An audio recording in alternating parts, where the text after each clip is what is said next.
Emmanuel Macron issued a desperate plea to his fellow EU leaders for them to quickly reach an agreement on a coronavirus economic rescue deal in hopes of assuaging rising negative sentiments towards the bloc.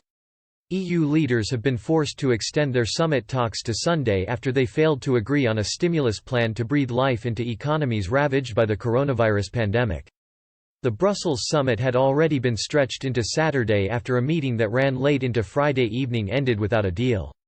French President Emmanuel Macron urged member states to show solidarity at the risk that inaction could jeopardize the future of the Union. He described the situation as a moment of truth and ambition for Europe.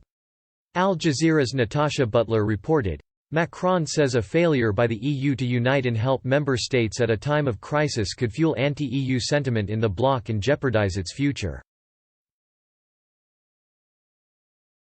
But with so many differences and so much at stake, leaders may need even longer to reach a deal. Discussions are already fraught. Leaders are divided over borrowing such a large sum of money from the financial markets and can't agree on whether it should be distributed as grants or loans. She added, some fiscally conservative countries, including the Netherlands, worry about shared debt. They prefer loans with conditions rather than grants. The EU's ambitious €750 billion recovery package to help those hardest hit by the coronavirus pandemic has divided member states for many reasons too.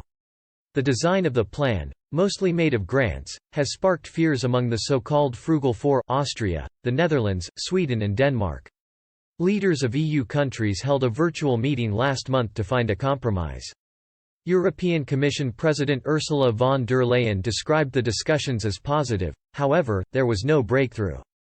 According to her, many leaders agree that the severity of this crisis justifies an ambitious common response, and that an agreement is needed soon.